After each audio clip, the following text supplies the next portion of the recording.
What a joy it is to get to talk about preschool with you. I have 7 children. I've been homeschooling for 27 years. How many of you raise your digital hand or say something in the chat if you've ever used any of the Restoration Home community or the Peaceful Press resources? I'd love to get to know you better in that way. It's so fun to see Restoration Home community members, Katie and Sylvie and Tia, so many of you. We are grateful to have you here. So we are going to talk about Peaceful Preschool, about homeschooling preschool today. And I had an announcement to make. I am turning 52 in April, and I just found out I'm pregnant. April Fools. That's the only April Fools joke I'm going to do today, but I couldn't resist. Okay, April Fools, not pregnant, but I did get to babysit my preschool grandbaby this weekend. And so I feel like I got a really good refresher on what, what this whole thing that you guys are doing, because it is so busy. So I got to babysit my preschool grandbaby this weekend. It was wonderful. We planted potatoes in the garden. We watercolor painted together. We did some preschool stuff. Now, granted, I also had an older child around, one of my young adults who was helping with some of the, like, she could take her potty once while I made lunch or things like that. And I know for most of you, if you're in those early years, you are doing it on your own. Courtney, how sweet of you to show my book. Thank you. You're doing it on your own. Like, if you're in these early years, you do not have anybody. I can remember when I had just small children. It was like a wonderful new day when the older one could go get me a diaper for the baby. Like, how many of you are at that stage where at least someone can go to get a diaper for the baby? It's like a new thing. And honestly, my fourth child was my easiest child, because by that time, we had been working on our practical life skills. That's an important part of the Peaceful Press resources. And so those older ones knew how to make simple breakfast. They knew that if I was up all night with the baby, I had taught them early on how to bring me coffee in bed. Essential practical skills had been taught in my home, so that once we had 4 children, it was somewhat smooth sailing from there. And now, granted, like homeschooling, parenting children, they're all so different, right? My preschool grandbaby is so easy, such a little angel. Very rarely do we have any kickback from her, but some kids will give kickback. And so today I'm going to talk about 5 principles for a preschool homeschool that is peaceful, a peaceful preschool. I'm going to go ahead and share my screen, and then we'll go through these principles. So I'm going to send a request to Tia. It might take a minute to get that going. And thank you for your patience with us. So I'm going to use this acronym PEACE to talk about a peaceful preschool at home. I love acronyms. And so some of these words, I had to kind of fit them in. It's like, does this really make sense? Well, it does to me. So I hope it does to you as well. Okay, so preschool at home. Here we go. We're going to learn how to create more peace and enjoy learning with our littles. And as I mentioned earlier, if you're just coming in, we're going to have a giveaway at the end. Stay tuned, because one of you is going to get the full Peaceful Preschool bundle. I also have a coupon code for our supportive Restoration Home community coming. If you're here from the Restoration Home community, you can share in the chat how that has helped you with building better habits, because it's a big part of taking care of our preschoolers. So we're going to talk about create more peace and enjoy learning with your littles. And enjoyment is really the very, very first thing we have to think about as we're homeschooling our littles, because if you are hating life, it's going to be hard to convey any sense of peace to your children. If homeschooling for you, if being with your preschooler right now is miserable for you, I would say, like, talk to somebody about it. Make a list of the things that make you happy. Don't be so serious about it. Like, this should be one of the most beautiful times of your life. Yes, it's messy. Yes, it's physically very hard, but it should be such a magical moment for you. And if it's not, maybe you need more hormone support. Maybe you need more community. Maybe you need some in-house help, even if the budget allows, some trading off with a friend if the budget doesn't allow. but there are ways to make this season special. And it's so much better for our kids when we are happy and at peace. They're going to settle in. Like that first thing right there is just going to settle them down. And so just settle into, this is a season of being responsive to our children, a season of being joyful. And that in itself is like the first two major things to do with your preschooler. But I'm going to get into some practical stuff too. So Charlotte Mason said, education is an atmosphere, a discipline, and a life. So much of the work of homeschooling preschoolers is just creating an atmosphere and then being responsive to their needs. How many of you have already kind of worked on your home atmosphere a little bit? Like you recognize the importance of the atmosphere because, with my grandbaby here, I just mostly had to be responsive to what she needed. Like she wanted to go outside and we went outside, and then we did some reading time. We did some story time. Then we did some watercolor. But with little kids, stuff doesn't last a long time. Like I gave her some water in her toy kitchen with some little pitchers and things, and that probably lasted the longest. But it does take us being kind of ready for the next thing or ready to switch gears as we need it. And so partly we're just setting up the atmosphere of our home so that it's easy for our preschooler to entertain themselves if needed, for our preschooler, for our other kids to learn. So as we set up an atmosphere and are responsive, homeschooling is going to be more peaceful. But in this acronym PEACE, we're going to talk about first prayer. And I love this quote by Os Guinness. He said, "We should always be people of hope and prayer, not gloom and defeatism, because God, the Holy Spirit, can turn the situation around in minutes." And I know for me, I experienced this as a young mom. We had lived in this magical Charlotte Mason environment with a creek and this cute little house in the country and a garden and fruit trees and animals. And then my husband moved us to Mexico and we were living in this little tiny apartment. It was all tile floors. I didn't have all of our beautiful Charlotte Mason stuff around. And so I felt a little defeated in that season. But really, we have to be able to be flexible and peaceful in whatever season. Psalm 46:1 says, "God is our refuge and ever-present help in trouble." And so it's really important that you just learn yourself how to get peace every day. Learn yourself how to just turn to God in that situation, turn to God in that unrest, that feeling like, oh, they'll never potty train, or my child is behind, or I might be a failure at this. Just turn to God in those moments. And the book, Mothering by the Book, could be a big help to you, just as you look at the lives of other people in history and how they navigated their own hard times. It can help you gain more peace and turn to God in those situations. So prayer is going to be one of the best things we do to create that atmosphere of joy and peace in our homes. And then the second thing is environment. I mentioned atmosphere earlier, and I love this quote by Kim John Payne, who wrote the book Simplicity Parenting. "So many choices and so much stimuli rob them of time and attention. Too much stuff deprives kids of leisure and the ability to explore their worlds deeply." Go ahead and say something in the chat about how you feel when you read a quote like that. Like, do you recognize maybe that you have too much stuff?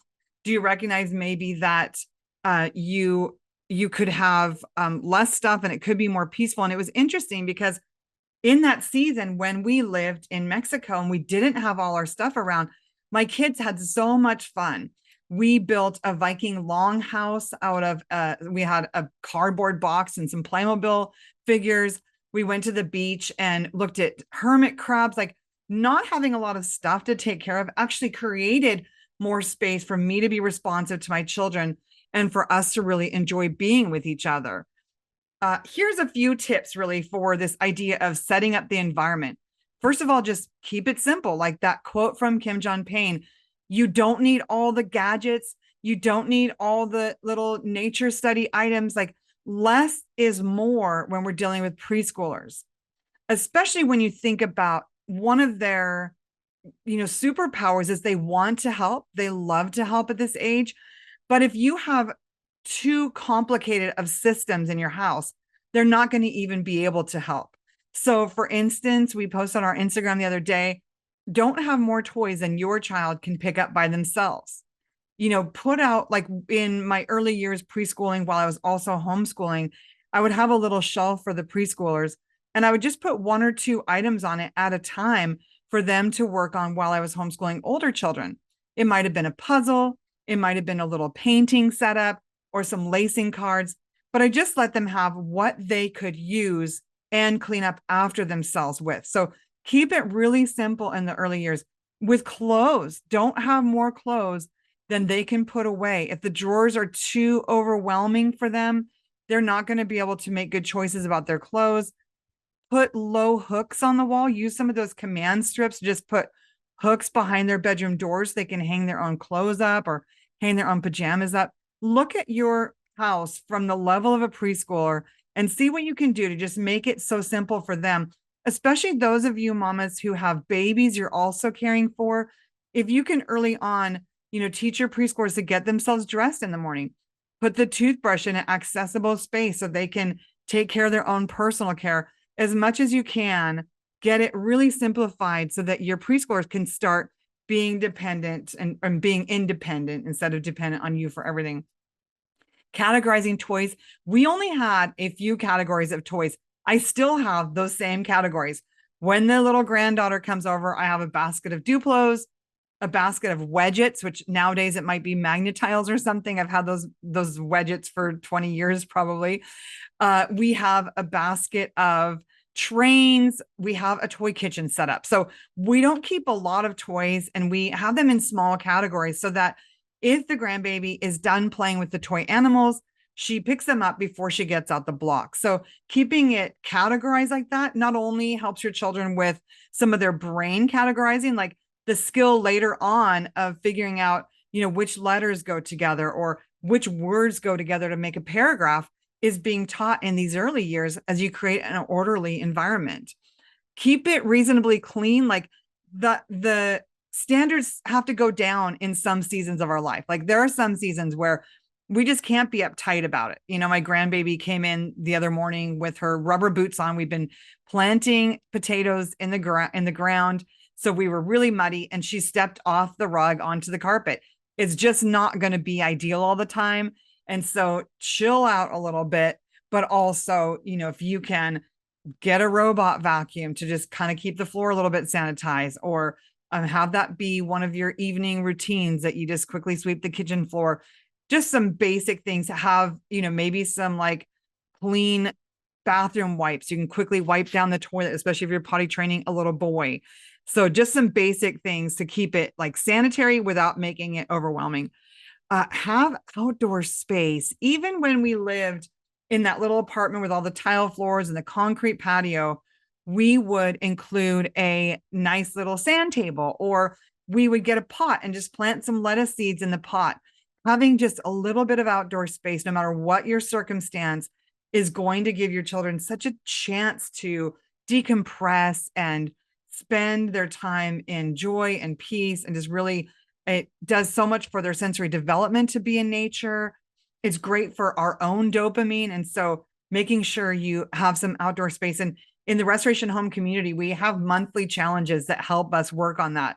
In April, we're going to have 30 minutes of outdoor time.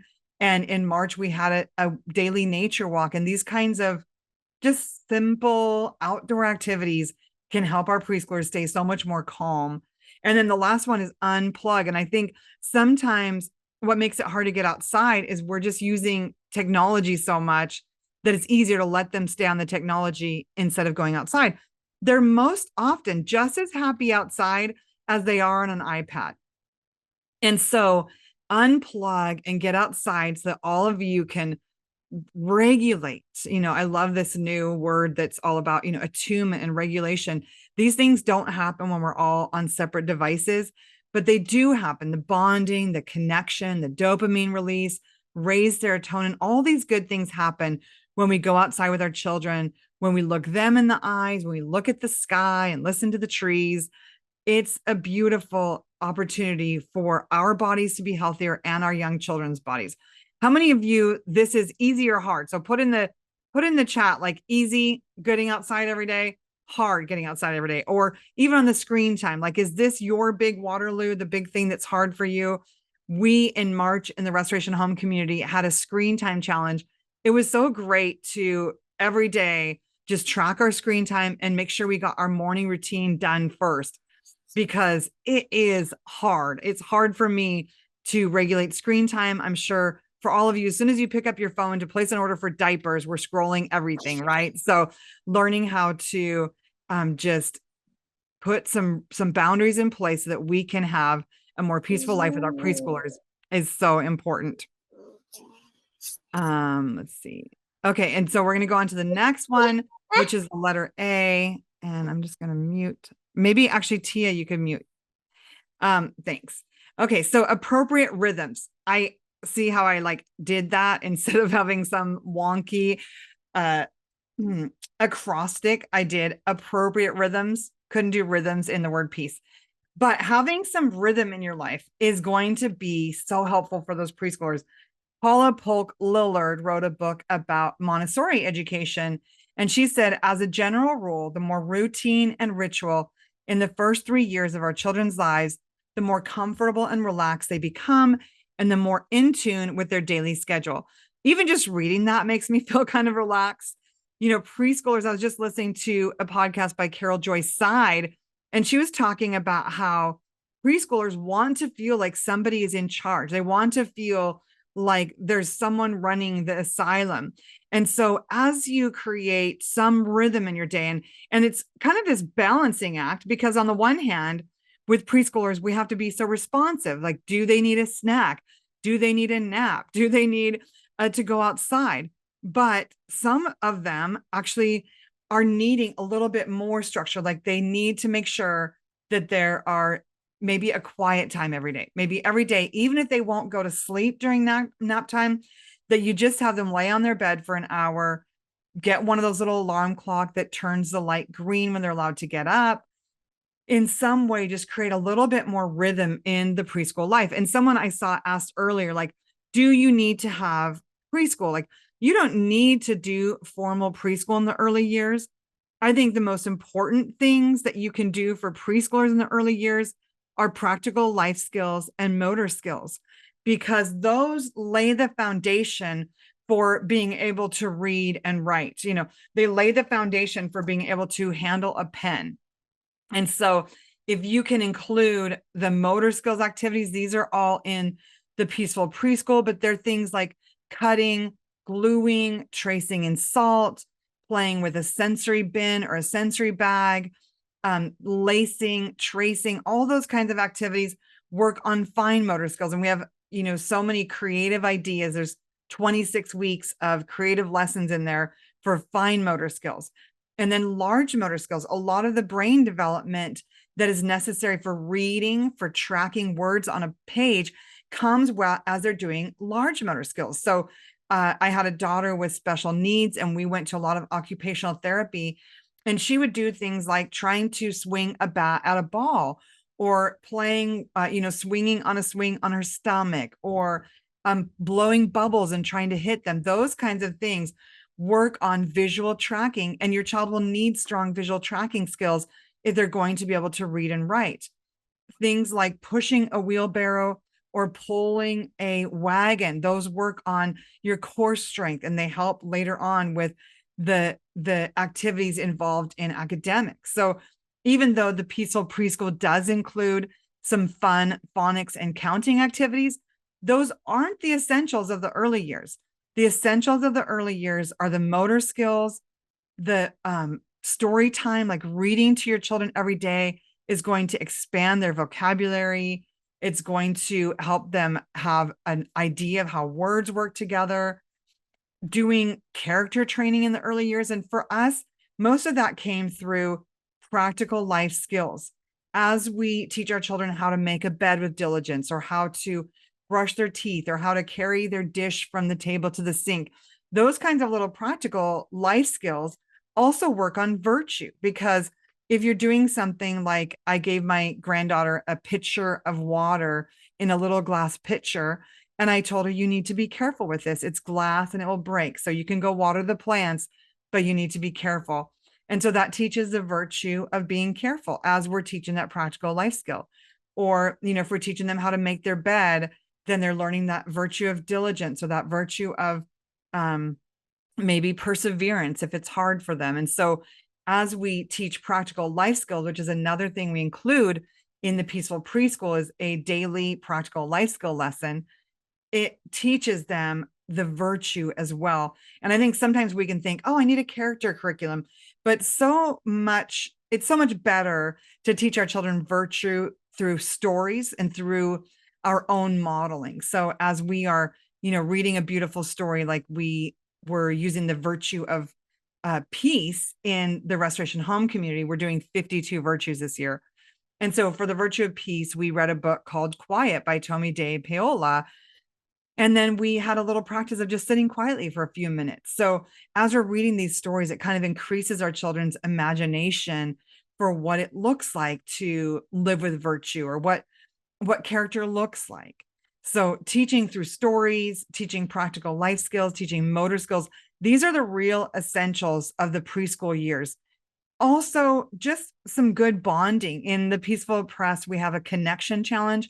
If you have a child who's really obstinate right now, who's not responding to you, who's not listening to you, it might be good to just work on some basic connection, things like looking them in the eyes. We have a habit coming up in April of looking our children in the eyes for just 10 to 20 seconds a day. And you could look at them as you're saying an affirmation. You could look at them as you are just like smiling at them and thinking loving thoughts towards them. But this eye contact really helps our children feel enjoyed by us, and then they will be more responsive to us.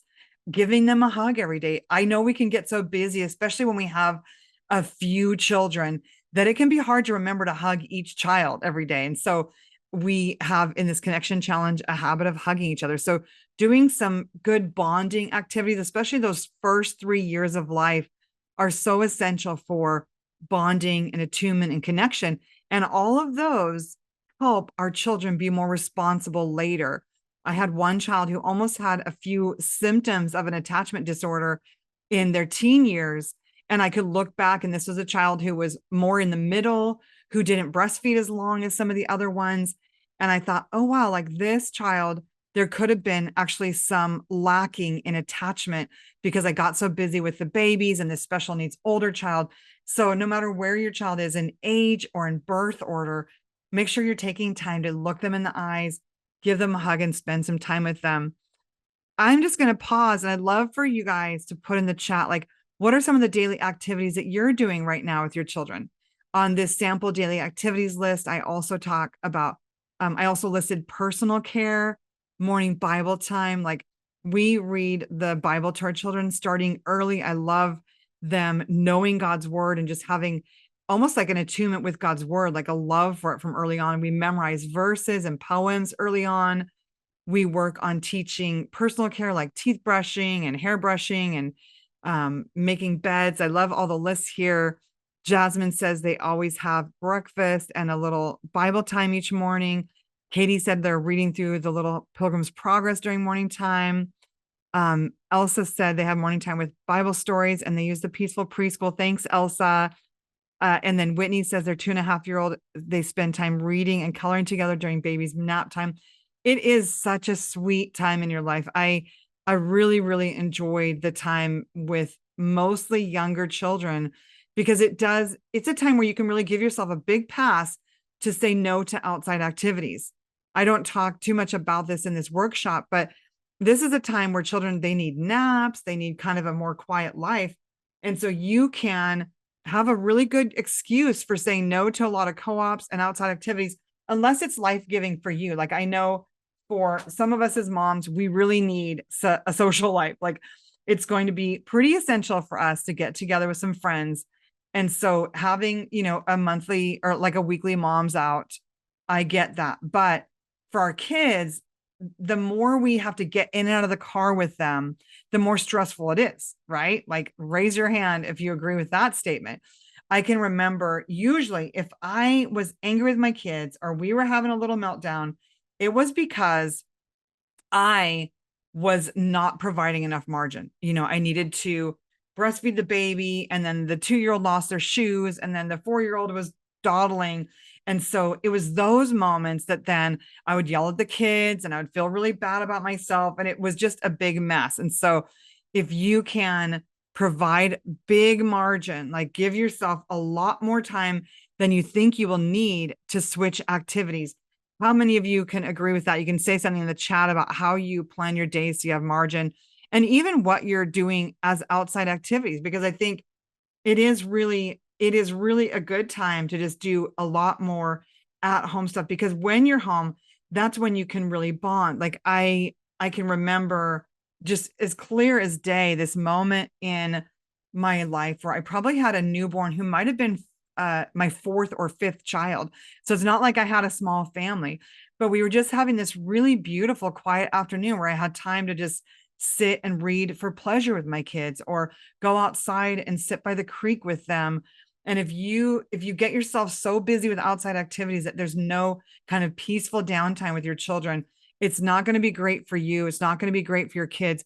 And if you see that your kids are having a lot of behavior issues, it could be just that you need to pull back on the activities a little bit. And I know for some of you, it's the springtime and you're like, are you kidding me? All the co-ops are ending. We have recitation nights for everything. There's all these parties. And I know that that can be a really stressful time, but don't feel bad. Like if somebody's a little bit under the weather, just say, oh, hey, we have to step out of this one. It's okay to let other people down so you don't let your children down, especially in this really, really precious and important season. I'm just going to say one more thing about practical life skills, about teaching our children. Maria Montessori said, we habitually serve children, and it's not only an act of servility, but it's dangerous since it tends to suffocate their useful, spontaneous activity. We're inclined to believe that children are like puppets, and we wash and feed them as if they were dolls. We don't stop to think that the child who does not do does not know how to do. And so even, as you're doing simple things in your house, like say it's lunchtime, give your child a butter knife and have them slice up banana to go on the snack plate. If it's potty time, have your child help empty the potty, or have them, have a little clean vinegar spray that they spray down the bathroom with. Like as much as you can include them in sort of the daily life. My grandbaby, she didn't necessarily help me a lot with planting the potatoes, but we were together and it was helping her feel like an important part of what we were doing. And that happened with my children as well. My oldest child grew up to be a very confident person, partly because she knew how to do so much as a young child. And it was such a big part of her identity of being this competent person. Okay. So, and there's a couple comments in here.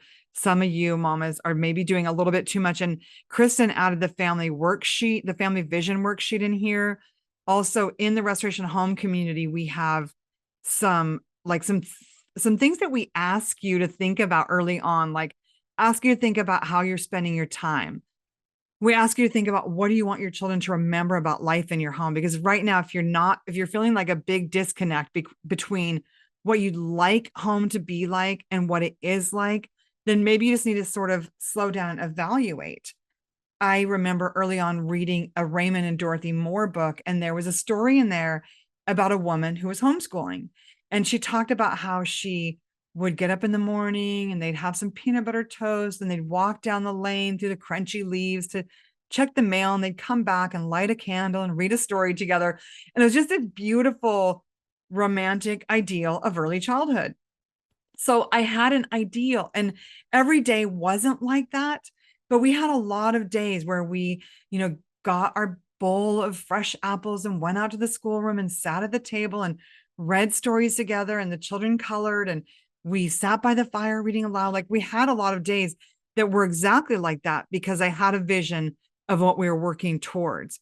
And so I think having a idea, write down, what do you want your kids to remember about life in your home? It's going to be so much easier than to plan your daily life around your ideal. The Peaceful Life Workshop is another really good resource for this. Rebecca said, I've started telling myself this is not an emergency when I start to feel overwhelmed. And this is really a good reminder, because in preschool, it can be easy to feel like they'll never sleep through the night. They'll always be sick. They'll always be potty training, and to almost catastrophize a hard season. But if you can just take a pause, take a deep breath, say a prayer, and laugh it off a little bit, because someday these little problems will be very inconsequential in the grand scheme of things. Someday these little, I had one child who had special needs and had sensory processing disorder. And a lot of days were really hard with this child. But that child grew up to be one of the easiest and most gentle and kind and helpful and most wonderful of my children. So I think, just really giving yourself some space to recognize that nothing is an emergency. I love this quote. I think it's by James B. Richards. He says, James B. Richard, James K. A. Smith. I get these two confused. He says, we live in an unshakable kingdom. The kingdom is not in trouble, and neither are we. And so just recognizing that whatever's going on today, I've been reading a lot about people who in history were homeschooled and then did great things. So many of them had some hard times in their early life. And so just recognizing that it's going to be okay. Your kids are going to be okay. You're going to be okay. Your family's going to be okay. This too shall pass is going to help you stay chill and joyful, even in those hard seasons of potty training or sick kids or whatever you might be going through. So the P was prayer. The E was environment. The A was appropriate rhythms. And then we're going to talk about the next one. But if you want a free sample, if you're not currently using the Peaceful Preschool, you can scan here to get the free sample. It has 244-page parent guide. There's 26 weeks of literature-based lessons, phonics, counting, motor skills, arts and crafts, practical life skills. There's printables, and it's a calm and peaceful approach to early childhood education. It's just $49, but you can use the code restoration10 to get 10% off the whole shop today. So if you've been thinking about doing the Peaceful Preschool, you can use code restoration10 to get 10% off. So the next one in our word peace is consistent meals. How many of you can recognize 100% that a child who's melting down is at least like 50% of the time just a hungry child? I had one child who had hypoglycemia. And so some of my kids, like they could wake up and they could be okay in the morning while I made breakfast. But this one child would be crazy. Like you could not calm this child down if you did not have breakfast like on the table when the child woke up. And so we started doing things like, okay, the fastest, simplest things like bread and peanut butter, yogurt, having string cheese that you could give them like right when they roll out of bed, a string cheese. I put oatmeal in the rice cooker overnight and then just turn the rice cooker on in the morning. You could do the same thing with rice and then add some milk to it. Eggs, like scramble your eggs the night before, like beat them up the night before and just pour them in the pan in the morning. There are some really good meal ideas, and you guys put them in the chat. Like, what is your easy, quick breakfast? Because a child who wakes up in the morning and gets a nice, hearty breakfast is going to be a child who can sit to and listen to a story or be a little bit happier. And I love this quote by Sharifa Oppenheimer. She wrote the book Heaven on Earth, which is kind of a Waldorf early childhood book. She says, from a lifetime of morning spent around the breakfast table, your child will take away not only good eating habits, but a well-nourished soul that will nourish others in the future. And isn't that just a sweet and encouraging thought? Like there is actually research that says that families who eat meals around the table together have better behavioral outcomes. They have lower risk of addiction, lower risk of obesity. There's all kinds of benefits when you just eat dinner around the table. And I love these suggestions in here. The dentist, Dr. Elijah, says toast, eggs, and fruit. Natalie says oatmeal, banana pancakes, instant pot overnight steel cut oats, then add banana and peanut butter. These are great ideas. Bananas, peanut butter, those are one of those magic foods for young children that kind of like fill them up and calm them down a little bit. So really being thoughtful and considerate about your children's food is going to create a more peaceful homeschool atmosphere. And I know it can feel stressful and it can be easy sometimes just throw things that aren't great for them, but we really want to keep away like the food dyes. They're not good for kids. You're not going to have peaceful kids if they're eating a bunch of food dyes, things like that. And I think it seems like most moms now know better. I didn't know better when my kids were really young. I remember my dad would give one of my kids candy in church. We don't do that anymore. And I'm sure most of you moms aren't doing that either. But I love that we have gotten better education about nutrition and just the impact that it has on our kids when we give them healthy food in the morning. And then the last one is just extravagant love. I love this. Psalm 127:3 says, children are a heritage of the Lord. The fruit of the womb is his reward. And this is a season that can feel like it lasts forever, but it goes so fast. My fifth child just got married in February. My youngest is 16 years old now. So on the verge of having their license and driving off. And once they get their license, they are on the move. And so, oh, ladies, this season is so short.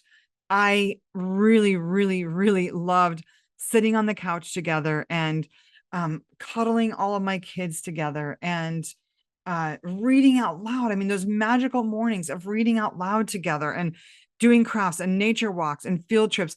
It is an amazing, amazing opportunity. We talked about this last night in the Restoration Home community. One of the moms said, we, like those of us who get to be married and have children, so many women in the world don't get to do that. Maybe even have like stuffed down the desire to do that because it feels so out of reach. And so if you get to be a mom and get to be taking care of your own kids, like what a joy to do that. What a joy to be living what is so many people's dream life. I love this quote by Harold Lee. I don't know who he is, but he said, the most important work you'll ever do will be within the walls of your own home. And I just love the way, art from Tasha Tudor or Laura Pemberton is highlighting this beautiful life we get to live. Like, I know in the moment it's messy. Like that mom, that looks like a peaceful scene, but later on she had to clean up that big mess. The dog probably pooped on the floor. Like, I know that in the middle of it, it is messy and it is hard, but this physical work is so rewarding and so sanctifying and so beautiful. There's a book called The Domestic Monastery, and the author, Ronald Rolheiser, says that this season of parenting children is as spiritually nourishing as if you were in a monastery. It is as you're changing diapers, as you're caring for your children, as you're loving them, as you're looking them in the eyes, it's like you are worshiping God all day long. And so just recognizing the power of what you're doing and the beauty of it and the fleeting nature of it, because it is just over so fast. And later on, you'll be like, and so many older moms, like you can't hardly believe them when they say that. But I tell you, you're going to be wishing they were all cuddling on the couch. Now it's often just the dog cuddling on the couch with me. It's not the same as having your own babies. And this season of having your children, like nobody's going to look you in the eyes and adore you the same way that your breastfeeding infant does. Nobody's going to be as excited to see you as your small children. And I have 7 children. They love me. We have a great relationship, but it's not going to be the same as this beautiful early season that you're in. So savor it. Write in your journal about it. Make little voice memos on your phone about the cute things your kids say. Take pictures with you and your kids in the frame together. Like, I wish I'd taken so many more. And don't post them on Instagram. Just take them when you're having a special moment together, so that you can see, like, there's this one picture that I think my mother-in-law might have taken it of me and my boys. And it's like, it shows how much I love my kids and how much I was enjoying that season. And I hope for that for all of you too, that when you look back on that season, you can say, oh, hey, well done, good and faithful servant. And yes, there's going to be regrets. And yes, there's going to be some hard times, but just recognizing what a gift it is to be able to mother your own children, what a precious, precious season it is going to make it so much better, such a better memory, such a better use of your time, and so much fewer regrets if you can really just lean into savoring this early childhood season. I'm going to go ahead and just share for a minute about the Restoration Home community. We only open 4 times a year, and we are open now. We focus on a new virtue each month or each week. We have new habit accountability tracking each month. And then we have weekly lessons that foster connection. We open just 4 times a year. There are monthly meetings. There are mentor moms in there that are ready to help support you in this journey. We have a fantastic Google sheet full of recommendations. Like a mom wrote in saying her children had the flu, and another mom said, we tried grape juice and everybody stopped puking. Another mom was having some hormonal issues, and another mom had a progesterone cream that had worked for her. So it's like a clearinghouse of some of the most wise and intentional moms and all of their ideas and prayers and wisdom and inspiration. So if you're a mom who's just getting started and you could use some support with homeschooling, you can use the code SPRINGOPEN20 for 20% off. So SPRINGOPEN20 will give you 20% off. We have a retreat in October. There's a few spots left for that. We'd love to support you and your family, and we're going to be open for just a couple weeks. Like I said, you can use the code SPRINGOPEN20 for 20% off. And now I'm going to have Kristen choose a winner for the giveaway. And then I'm going to just open for some questions. If anybody has a question, I'd love to answer a few questions. So Kristen, take it away. Hello, ladies. Okay. Our first winner of the Peaceful Preschool digital bundle is Julie Kingsland. Hey, And Julie.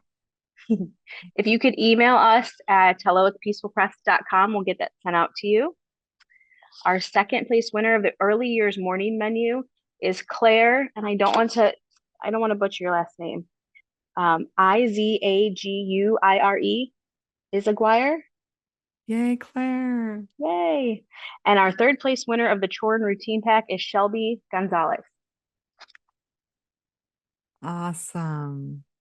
Congratulations, ladies. So, and then Kristen, is there anything else you wanted to share? Kristen helps answer questions for the Peaceful Press resources, and then Tia and Kristen, and then we have some other amazing mentor moms in the Restoration Home community. Yes, I would love to share. First of all, I'd just like to say we have used the Peaceful Preschool with 2 of our children, and it's been just the most beautiful time together, most gentle learning experience, and they've just thrived and loved it. And I've loved the time together. I wish I had it from my oldest children. It was just wonderful. So I'm so excited for all of you that are considering the Peaceful Preschool. It's just a beautiful year and time together. As far as Restoration Home community goes and the retreats, I've just been so blessed by the community, the motherhood, the camaraderie, the fellowship. It's just such an incredible community. What Jennifer has cultivated and created in this space is just such a blessing. We had the first retreat last year, and it was amazing how all these strangers who had spoken online, who had, asked for recommendations and just kind of bounced ideas off of each other. A few of us came together, and it was just amazing how we just all got along so well and had such a wonderful time and just created this sisterhood almost instantly. And it's just such a blessing, especially if you do not have a big homeschool community where you are. It's really just such a gift. And I encourage you to look into Restoration Home Community. Ask for a sample. If you would like to see a sample of the lessons, we can send you out a sample of that. I really encourage you to look into it, especially those of you that are starting out with preschoolers. It's just such a blessing to have that support throughout the years.